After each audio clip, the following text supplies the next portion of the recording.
Hello friends, welcome to my channel Pathology Master. Myself Dr. Parth Goswami. You know very well that guys, nowadays COVID-19 cases has been increasing day by day. So today I will teach you regarding the COVID-19 management, particularly treatment of COVID-19 infection. You know very well that there is no definitive treatment for COVID-19, but I will make you familiar with the common drugs and medicine that is used in the COVID-19 management. And I will also categorize the severity of COVID-19 as well. This entire PowerPoint presentation is prepared from the guideline given by Health and Family Welfare of India.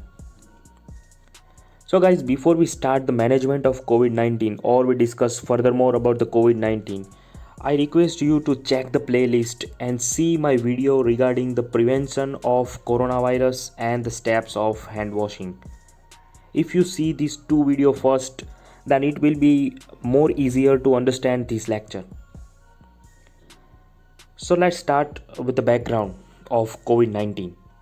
So guys, as I have discussed in my previous videos as well, this novel coronavirus COVID-19 outbreak was first noticed in the seafood market in the Wuhan city.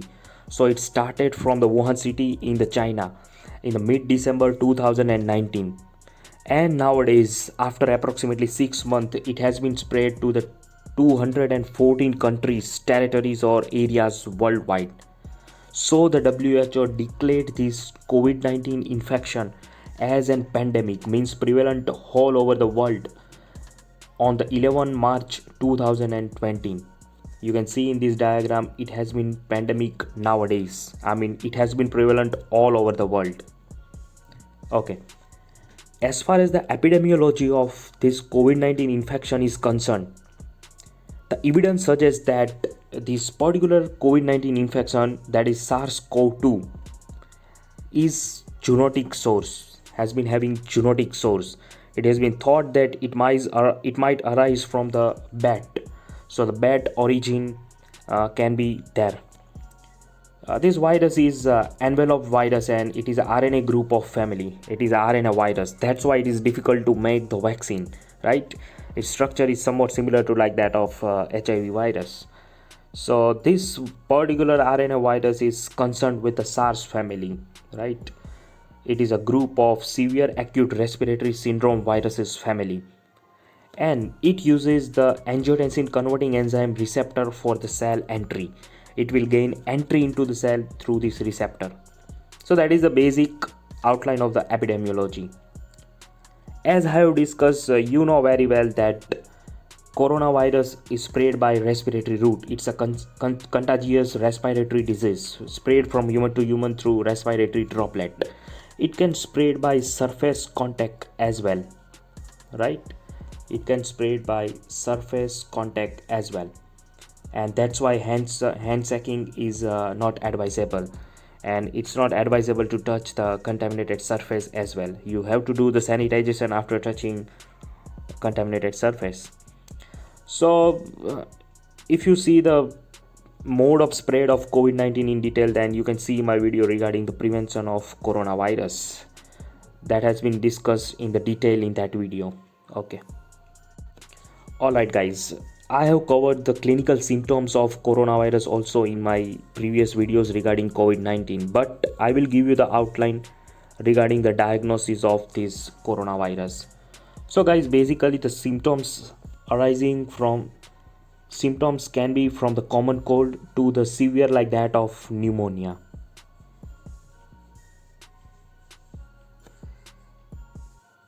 So suppose you have the mild COVID-19 infection, you are the mild case of COVID-19, then you will have only common cold, sore throat, runny nose, fever, cough, etc. like presentation.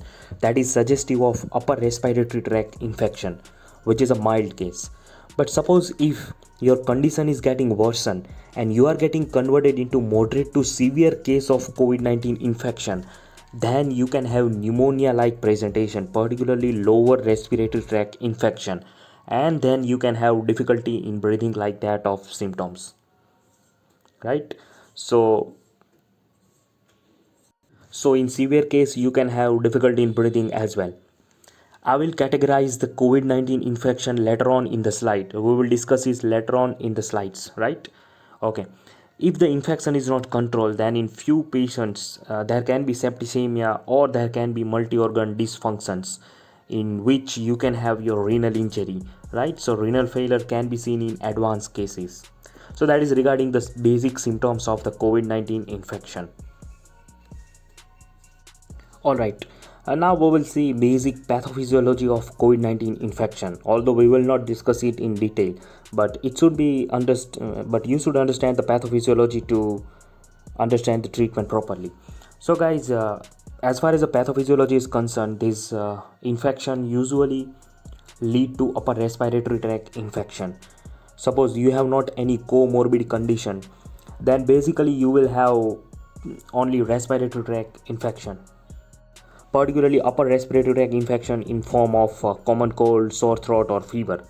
But in few cases, this can be converted into moderate to severe case, and finally some patient can develop acute respiratory distress syndrome, in which the fluid is getting collected in your air sacs, and the chances for getting converted into ARDS is more if you are having some underlying risk factors like that of diabetes, hypertension, or any form of kidney or liver injury.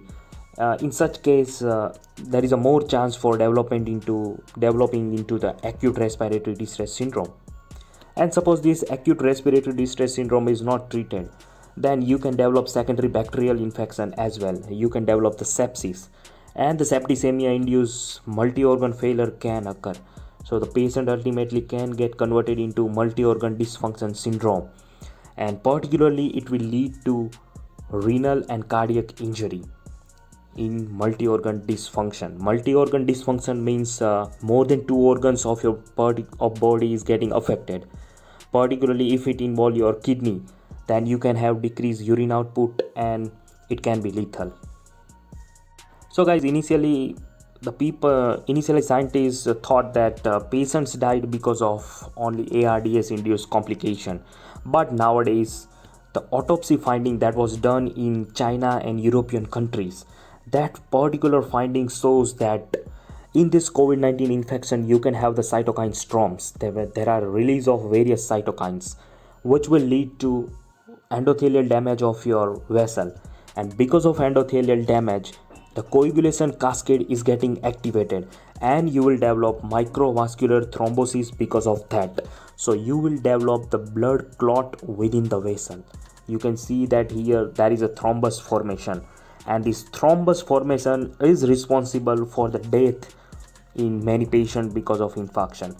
So this microvascular thrombosis and the DIC, suppose you have the multiple clots in your blood, then you can develop a disseminated intravascular coagulation, and that can be responsible for the death in the COVID-19 infection. So you have to observe the D dimer as well when you are infected with COVID-19, particularly if you are moderate COVID-19 case, because D dimer is suggestive of clot formation in your blood. If it is raised, then there are more chance that clot might form in your blood. So we can say that as far as the pathophysiology is concerned, the death in the COVID-19 can happen because of ARDS induced multi-organ dysfunction, or it can be because of microvascular thrombosis.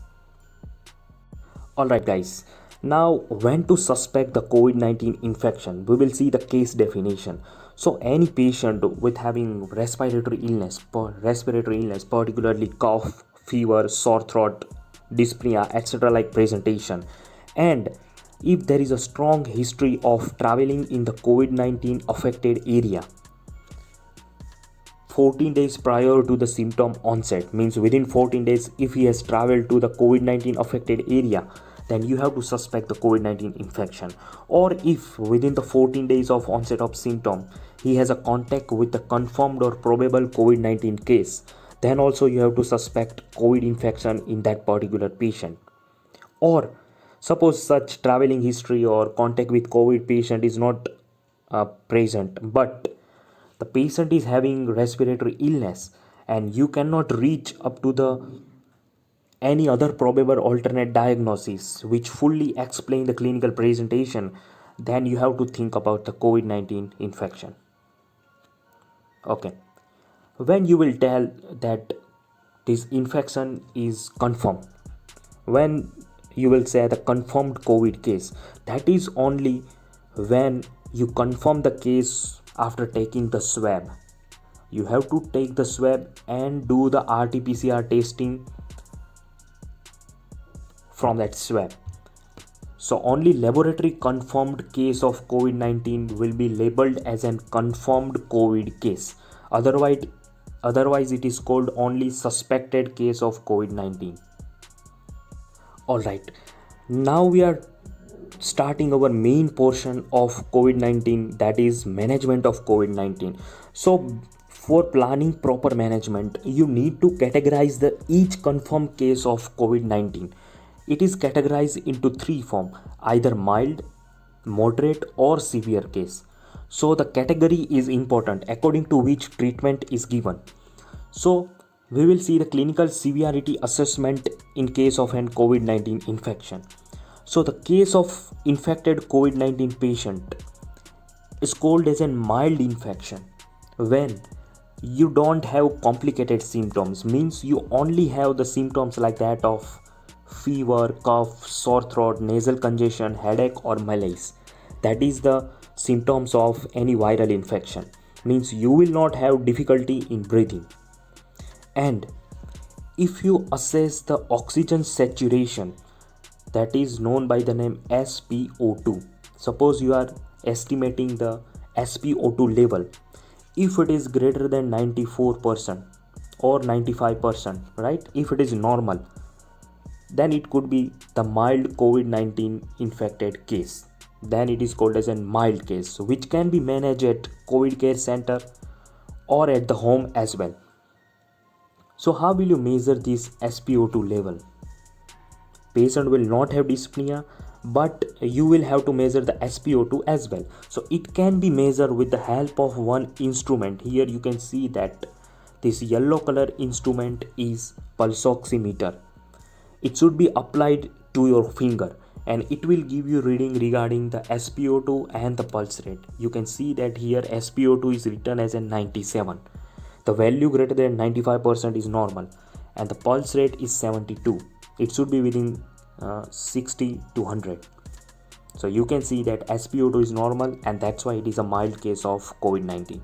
Okay, suppose you have applied the pulse oximeter and the SpO2 level is less than 94%, right? Your SpO2 is less than 94%, but it is greater than 90%. Then your case is moderate COVID-19 infection, and in such case the patient will have dyspnea complaint as well. Additionally, apart from fever, sore throat, etc., like presentation, dyspnea is also present. And if you measure the SpO2 level, then it is between the 90 to 94 percentage, right, at the room air. And if you measure the respiratory rate of the patient, if you do the physical examination, then the patient's respiratory rate would be more than 24 per minute. So that is the moderate COVID-19 case, and it should be managed at dedicated COVID health center only. It should not be managed at home. Alright, now if you have the clinical presentation of severe pneumonia with fever, chest pain, dyspnea, etc., like symptom, and if you measure the SpO2 level with pulse oximeter, and if it falls below 90% on the room air, suppose your SpO2 is less than 90% and your respiratory rate is greater than 30 per minute, if you do the physical examination and respiratory rate is more than 30 per minute, then obviously it is a severe COVID-19 infection, and such severe COVID-19 infection should be managed in the dedicated COVID tertiary care hospital only. So dedicated COVID hospital is the site for the treatment for severe infection. So in this way you can categorize the COVID-19 infection into mild, moderate and severe category. The main for the division is the clinical presentation and the clinical parameters in the form of SpO2 measurement and respiratory rate measurement. So these two criteria is parameter is essential to categorize the COVID-19 infection. So guys, suppose some patient is having severe COVID-19 infection, and if he has other comorbid condition like that of diabetes, hypertension, chronic renal disease, lung disease, etc., obese, right? If risk factors are present and somehow uh, the management is not done properly, suppose, or with the best effort, sometimes severe COVID-19 infected patient can turn into ARDS, that is acute respiratory distress syndrome, and the prognosis in ARDS is not good. So you can see that this is the diagram of COVID-19 X-ray. In this X-ray, you can see that there is a multiple patchy opacities in the lung. Here there is a fluid collection in the air sacs, and there is a multiple infiltrates are seen in case of an ARDS. So multiple infiltrates are seen if you develop the ARDS, and consolidation is also present if there is a secondary bacterial infection. An ARDS case is labeled when this respiratory failure is not fully explained by cardiac failure or fluid overload. I mean, if you don't have cardiac failure, there is no reason for fluid overload, and still you develop such patchy infiltrates, then it could be the case of acute respiratory distress syndrome. And to diagnose the acute respiratory distress syndrome, you need to measure PaO2, right? That is saturation of oxygen in the arterial blood, and it should be measured by arterial blood gas analysis. So you have to measure the PaO2, and you have to fix the fraction of inspired oxygen as well. You have to calculate this ratio of PaO2, that is divided by FiO2. If this ratio is less than 300 mm of Hg but greater than 200, then it is a mild acute respiratory distress syndrome. But suppose this ratio is less than 200 but greater than 100, then it is a moderate degree of ARDS. But if this ratio falls below 100, then it is the case of severe acute respiratory distress syndrome. Then it is a severe ARDS if this ratio is falls below 100. Alright, so in this way you can categorize the ARDS as well. Now suppose this respiratory distress syndrome is not managed properly and you develop the secondary bacterial infection, then there can be sepsis, right? In your sepsis means presence of bacteria into your blood. So suppose if sepsis is developed, then there can be damage to the multiple organs, which can lead to multiple organ dysfunctions, like the patient can convert into MODs, that is a multi-organ dysfunction syndrome, and particularly it will damage your kidney,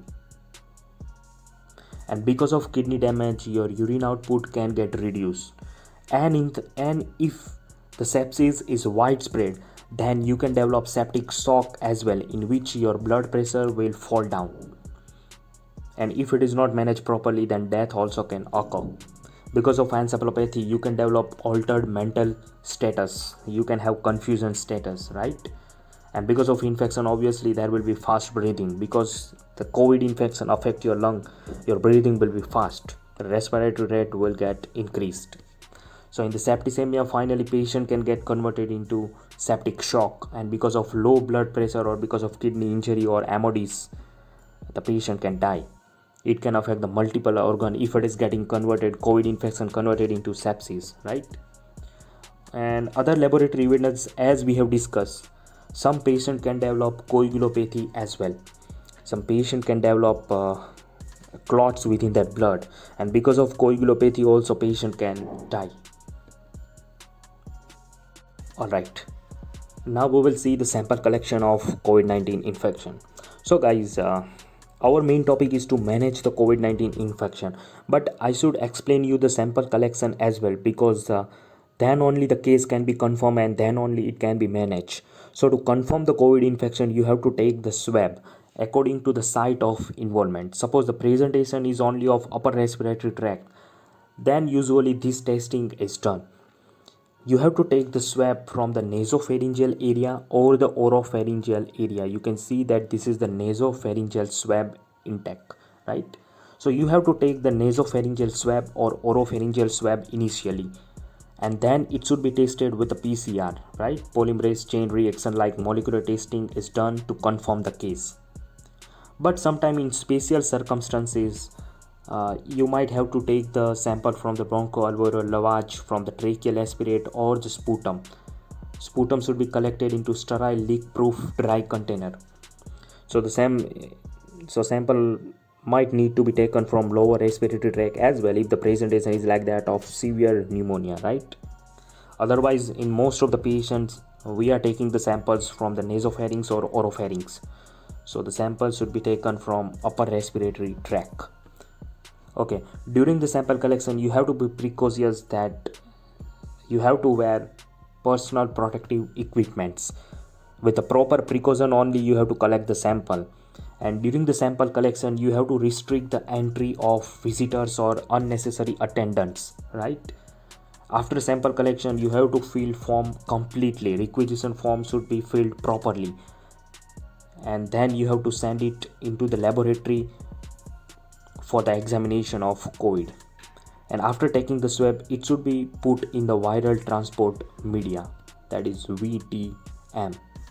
It should be the swab should be put in the VTM media, and then it is sent to the laboratory for examination, and all waste should be disposed properly. Alright, now we will see the management of COVID-19 case. So as we have discussed, before planning the management of COVID-19 infection, you have to categorize the patient into the three category, whether the patient is having mild case, moderate degree case, or it is a severe COVID-19 infection case. And according to management is planned. So first of all, we will see the management of mild COVID-19 infection.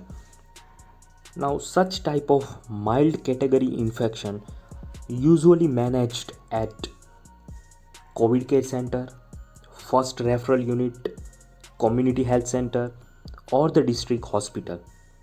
In this four setup, you can manage the case of mild COVID-19 infection. But as per the new guideline, home isolation also can be done if it follows the proper guideline. So it can be managed at your own home as well. For that, you have to take the consent with the doctor, and you have to discuss it with your doctor. So home isolation also can be done. And during the management of mild COVID-19 infection, you have to daily monitor the temperatures, the vitals, and particularly oxygen saturation, that is SpO2. This is the very critical in case of an COVID-19 infection. This SpO2 says a lot. Suppose your SpO2 is decreasing, then it suggests that you are towards the respiratory failure. So this SpO2 should be managed within the limit, right? So you have to measure the SpO2 daily with the help of pulse oximeter. Okay. In the mild COVID-19 infection, you might have fever, for which paracetamol can be given 500 mg SOS. During COVID infection, you have to maintain your hydration level. So drink lots of water, like that of 3 to 4 liters per day, and it is advisable to drink hot water because it will lose the mucus if it is formed. And you have to take the adequate nutrition, means you have to take the healthy foods like that of green vegetables, and you have to take the orange juice like fruit juice as well, because it is rich in vitamin C. Here prophylactic vitamin C 500 mg also can be given in mild case. Okay. The patient should wear mask, and the patient should follow the all preventive measures for COVID-19 infection to prevent the spread to the other individuals. Hand hygiene should be maintained. Proper hand washing should be done, and you have to do the symptomatic treatment. According to the symptoms, treatment is to be given, that is known by the name symptomatic treatment. Suppose you are treating the fever with the paracetamol, then it is symptomatic treatment. Okay. If you are the high risk featured patient, suppose you are having the high risk factors like that of diabetes, hypertension, etc., then in such individual you have to start hydroxychloroquine drug. This drug is given in the dose of 400 milligram 2 times a day for 1 day, and then only 1 times a day for 4 days. So total 5 days course of hydroxychloroquine should be given in mild COVID-19 infected patient. And which are the high risk features?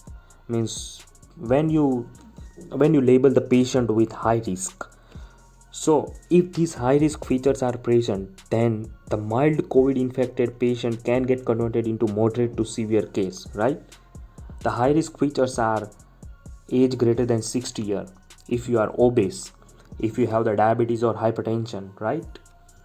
If you have the chronic liver disease, chronic lung disease, immunocompromised condition, chronic kidney disease, all such categories is divided into high risk categories, right? If any of these present, then the patient is labeled as an high risk feature. So these are the high risk features in which you have to be precautious while doing the management of COVID-19. Okay, for the home isolation, you need to visit the hospital immediately if you develop any of these sign symptom. That is, if you develop chest pain, altered sensorium, if dyspnea is present, if you have any cerebrovascular disease, if your urine output is decreased, if you have bluish discoloration on the face and lip, that is cyanosis, or if you are advised by your medical officer to seek the medical attention, then in such case you need to visit hospital immediately. In such case, the treatment should not be done at home. Alright, now we will see the management of moderate COVID-19 infected case. In this moderate COVID-19 case, the main is to give the oxygen support. That is the main treatment, because in the moderate case you will have the SpO2 level below 94%, so it should be maintained above 94%, and for that you have to give the oxygen from outside. And to administer the oxygen, you can use various devices according to the severity. Nasal prongs, nasal cannula, etc. can be used. And in severe case, suppose with this nasal cannula or prongs you are not able to maintain the oxygen level of patient, then sometimes ventilator also need to be applied, right? Oxygen can be given from ventilator as well. And whenever you are giving the oxygen with the nasal prongs or cannula, N95 mask should be used to prevent the aerosol spread. Okay, awake proning may be used as a rescue therapy, which we will not discuss in the detail. Usually in moderate case, the patient doesn't need ventilator. The oxygen can be maintained with the nasal cannula, prongs or mask, right? But in severe case, ventilator is needed. Okay. Now, there should be daily monitoring of the ECG in such patients. ECG has to be monitored daily. Okay. Now, at every 72 hours, you have to measure patient's CRP level and ferritin level. These two are the acute phase reactants, so it can guide you the management properly. If they are decreasing, then we can say that patient is toward recovery. So it is an inflammatory marker. It is raised in COVID-19 infection. So the CRP and ferritin should be monitored daily. Usually at 72 hours, it should be at least at 72 hours it should be monitored. Okay. Second, the most important one is you have to measure the D dimer level of the patient, because this D dimer, if elevated, then you are at the risk for development of microvascular thrombosis. Blood clots can be developed, and that can be the cause of death according to the European and Chinese studies. So D dimer level should be measured, right? Okay, we have to do the daily CBC as well, because if you develop the secondary bacterial infection, then your total count will be high, and you have the neutrophilia, right? Neutrophil can get raised. So CBC should be done at 72 hours. Okay, you have to do the kidney function test as well. Particularly, you have to estimate your serum urea, then creatinine level, and EGFR. These three particular parameters should be measured to assess the kidney function. If your EGFR is decreasing or creatinine level is increasing, then you are towards the renal failure. So renal function tests also should be done daily or 72 hours. Now, as we have discussed, the hydroxychloroquine also has to be given in this moderate COVID-19 infected case. So hydroxychloroquine is needed in such case. Okay. Additionally, in the moderate category case, the patient can be given methylprednisolone or dexamethasone like steroid treatment. This is to be given only if the patient is not able to maintain the oxygen level after the outside administration. If you are giving the oxygen but still the oxygen requirement is getting increased and you cannot manage the saturation of oxygen in the patient, and if the inflammatory markers are getting raised day by day, then you can plan to start the treatment with the steroid. In such case, steroid can be given for the short time, but you have to be very precautious while using the steroid. Why I am saying that? Because the steroid can increase your glucose level, right? And when your glucose is increased, you can have organ damage and you can have the chance of development of septicemia, right? And moreover, steroid is immunosuppressant drug, so it can decreases your immunity as well, and so patient might not recover fast if the steroid is used for long time. So the steroid is having double-edged sword, so it should be given only when needed and under doctor's supervision. Alright guys, in the moderate COVID-19 infection, we need to give anticoagulation therapy as well to prevent the blood clots, right? We want to prevent the blood clots because it can lead to death because of obstruction in the vessel. So to prevent the clot formation, you need to give prophylactic low molecular weight heparin or unfractioned heparin. This heparin is an anticoagulant medication, so it can be given. Another anticoagulant that can be given is enoxaparin, right? It can be used also. So this heparin should be given to prevent the coagulation, to prevent the blood clots. If secondary bacterial infection developed, then you need to give antibiotics. So now we will see the management of severe COVID-19 infected patients. So in severe case, the patient definitely need an oxygen therapy. Sometimes the patient might need an ventilator also. Most of the patient need an ventilator support to give the artificial respiration, right? And here our aim is to maintain the SpO2 level above 90%, because in the severe case the SpO2 level is below 90%, right? Initially oxygen therapy might be needed at the rate of 5 to 6 liter per minute, and then you have to titrate the flow rate according to SpO2 level. You have to maintain the blood pressure of the patient and adequate fluid management should be done. Patient should be rehydrated if the symptoms of dehydration is present, right? If the patient is not able to take the fluid orally, then IV pints might be needed. You have to keep the eagle watch on the vitals, particularly in the form of temperature, SpO2 level, PaO2 level, and FiA2 ratio, etc. should be monitored properly. Particularly, SpO2 level should be frequently checked. In the severe COVID-19 infected patients, there might be need for doing the endotracheal intubation to put the patient on the ventilator to give the artificial respiration.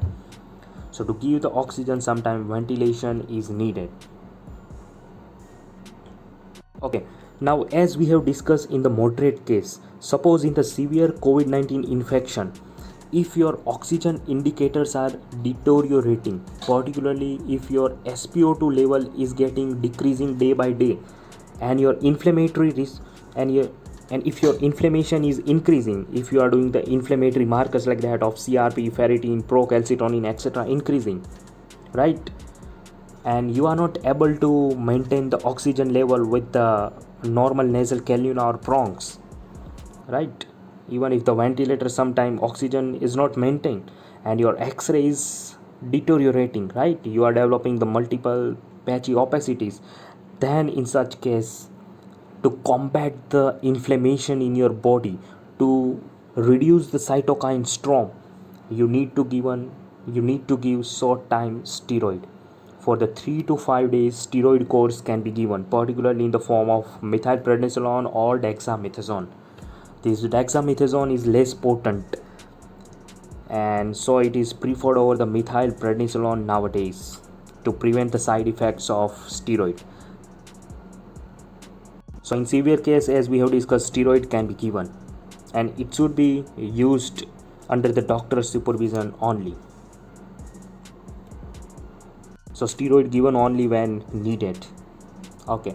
Prophylactic heparin obviously should be given in severe case as well to prevent the blood clots.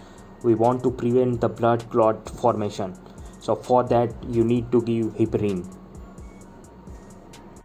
Okay guys, now we will see some of the investigational therapies.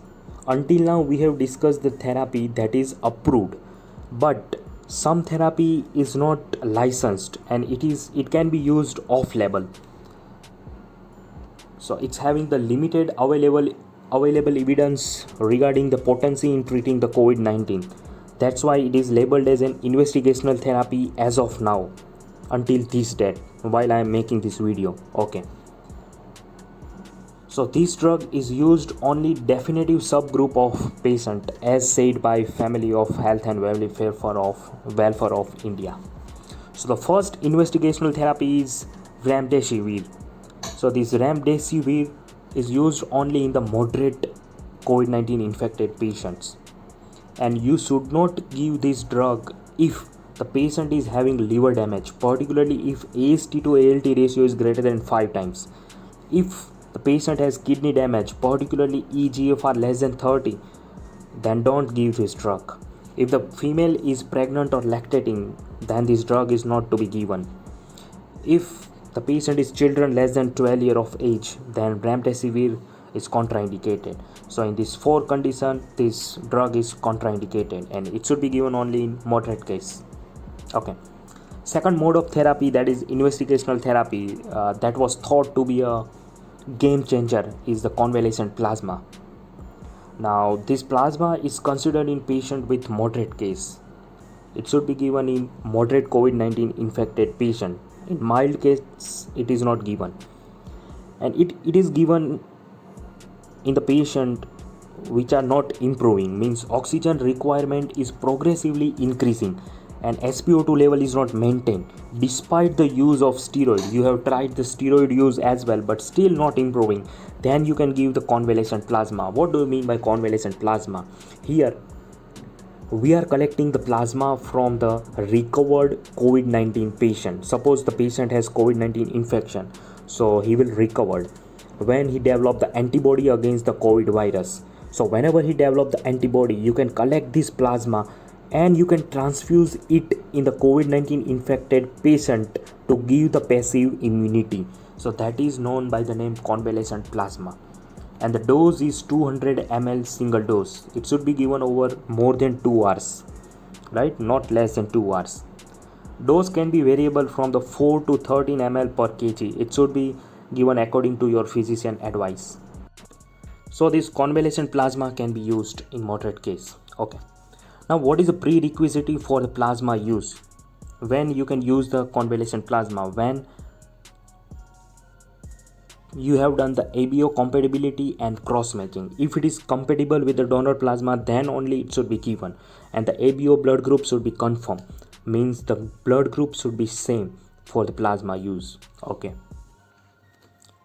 And the donor plasma should contain enough neutralizing antibodies, right? The proper antibody titer should be there for the use. Okay.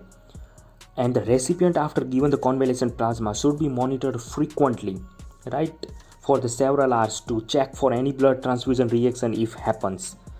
So the vital monitoring is needed for the next few hours. Okay. And you should not use the convalescent plasma if the patient is known case of IgA deficiency or immunoglobulin allergy.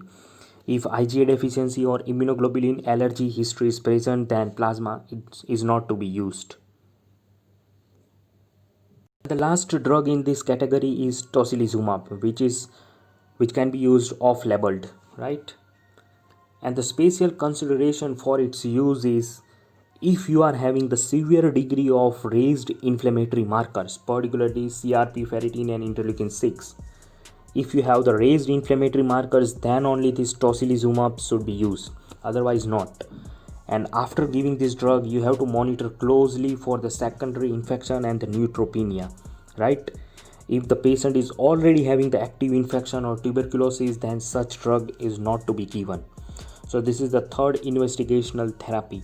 So these three drugs are included under investigational therapy, that is remdesivir, convalescent plasma, and tocilizumab.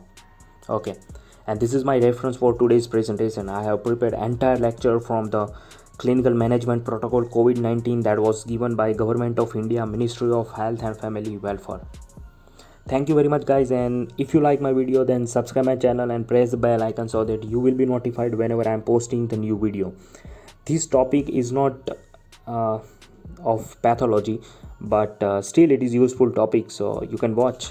Hope you will enjoy. Okay, thank you and see you soon in the next video.